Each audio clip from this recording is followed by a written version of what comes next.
All right. Phoenix, congrats on your first playoff win in what? 12? It's been a long time because the last time you guys were in the playoffs, you got swept by the Lakers. So before then, what? Oh, nine. It's been a long time since you guys have won a playoff game. But congrats on your first playoff win in over a decade. Fantastic job. Devin Booker, what do you have? I think he had 35 points today. Devin Booker was sensational. I mean, he was absolutely ready for the moment. Deontay Ayton, I think he had 21 and 15 rebounds. He completely bullied Anthony Davis in the paint. I mean, honestly, in this series, AD can't play the five. You cannot have Anthony Davis match up with Deontay Ayton. That's not a good matchup. Lakers got to make adjustments for game two. But yeah, the Suns, they came out here, and I'm telling you, these guys looked prepared. They weren't afraid of the moment. It felt like they belonged. They really played like they belonged. Everyone was thinking, all right, the Suns, they might come out this game one, and they may not be ready to handle the moment. Nah, despite the fact that there's a lot of young guys here, including Booker himself, they were prepared for this moment, and they came out, and the energy was just there. They started off slow early on, but then they heated up. And once they took that lead and continued to go forward like that, they didn't give it up. The only thing that sucked about this game is Chris Paul. What did Chris Paul do to deserve this? What did he do to anger the basketball gods? I don't know what happened. Chris Paul, he's cursed. He's cursed. Every time Chris Paul has an opportunity to compete for a championship, as soon as it gets to the playoffs, injured. What? Now for this one, we don't know how bad this injury is. He did injure his shoulder. I don't know exactly what injury it was on his shoulder, but he went down early in the first half, came back in, and for the rest of the game, you could just tell that Chris Paul wasn't himself. The fact that he was constantly losing control of the ball. He couldn't even properly dribble. That's how you knew the injury was hurting him. Not to mention, he couldn't shoot normally. He couldn't do anything normally. But he was still out there trying to make an impact. So I don't know how severe this injury is, and we don't know how it's going to be. We'll have to wait and see until we get more information regarding how that's going to go moving forward. So he may or may not play in game two. I don't know. We'll see what happens there. But man, Chris Paul. Oh my God. This is not fair. This is not fair. But yeah, other than that, the Suns were great today.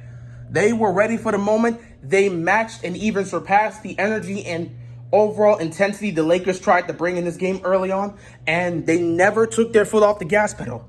Through most of this game, the Suns were in control. Every time the Lakers brought that lead down close, the Suns would go on a run and push it to double digits, and they would continue to hold on throughout the end of the game. This is beautiful, man. This is what I love. I love seeing this, because a lot of people don't have any faith and trust in the Phoenix Suns. Most people have already written this off and said that the Lakers are going to easily win this series. I think this can go to at least 6 games, but most people are favoring the Lakers in this, and I'm guessing the Suns took offense to that because they came out here and they sent some message in game one.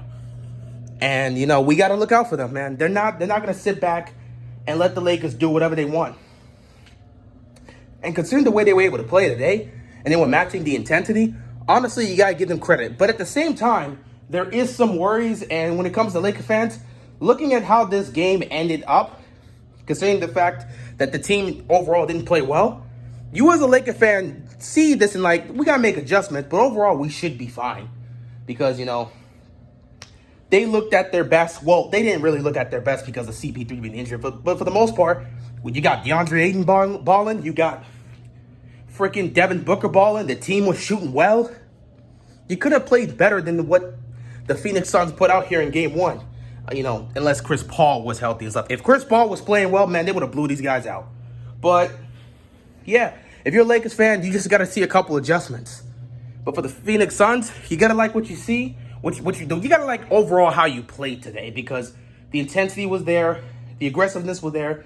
You matched the Lakers because this is the number one defensive team in the league. You matched their intensity. You hit a lot of tough contested shots, and you managed to take control of this game and hold on to this game for most of it. So credit to the Phoenix Suns for getting this job done.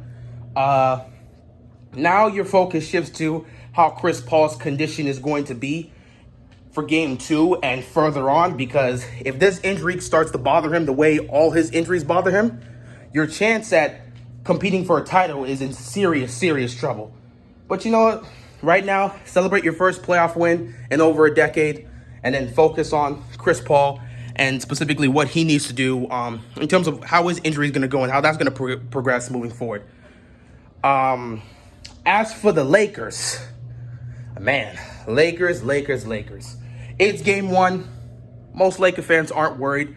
You didn't like what you saw regarding that matchup between AD and DeAndre Ayton. You didn't like that. You did not like the Ayton-AD matchup because AD, oh my God, AD, he was terrible all around today. He was just bad. But you did not like the matchup because Ayton destroyed Anthony Davis in the paint today. It was not good.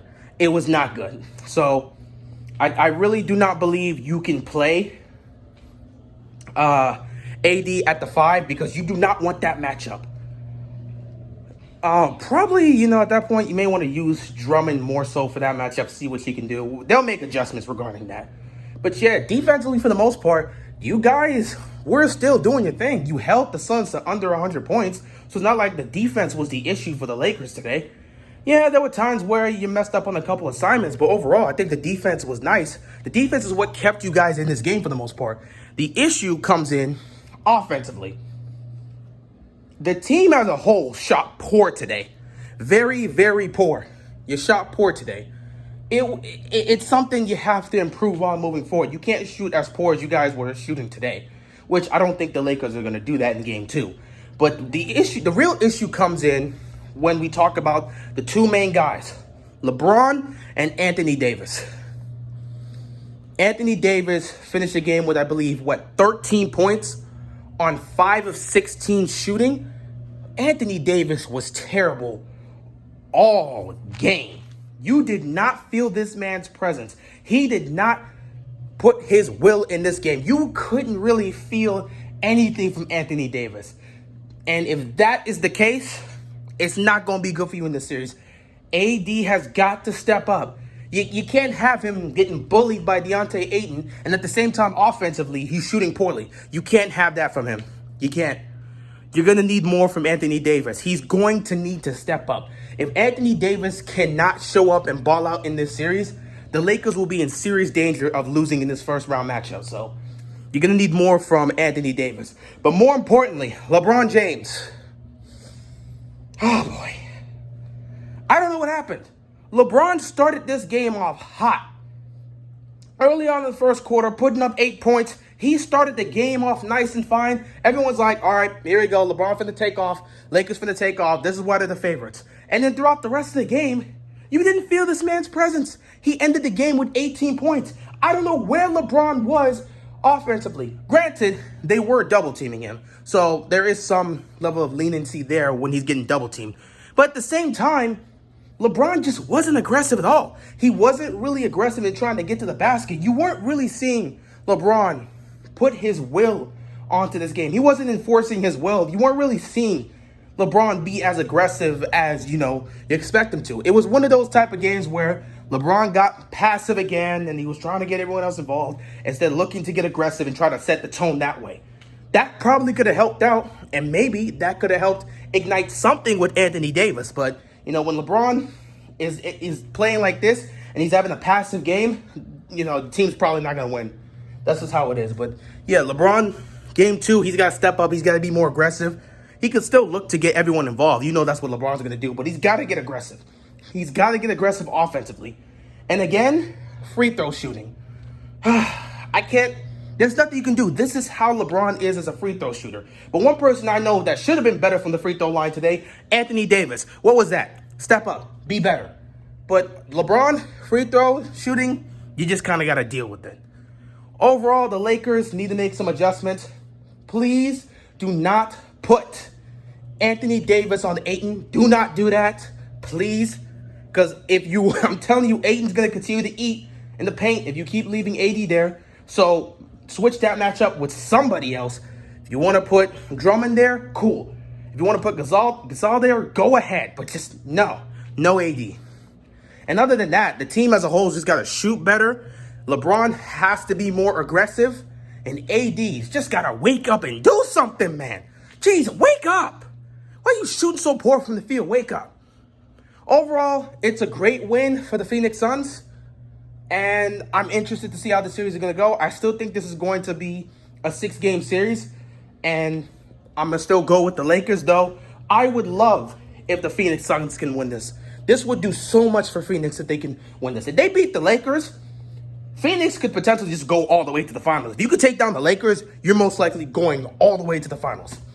And yeah, I loved what I saw from Devin Booker today. He wasn't afraid of the moment. Playoffs didn't affect him in the slightest. Still balled out and looked like the best player on the court. Didn't matter if they were double teaming him, he still balled out. So yeah, I'm interested to see how this series is going to go. Can't wait for game 2. And that's really all I got here. I'm out of here, man. Peace.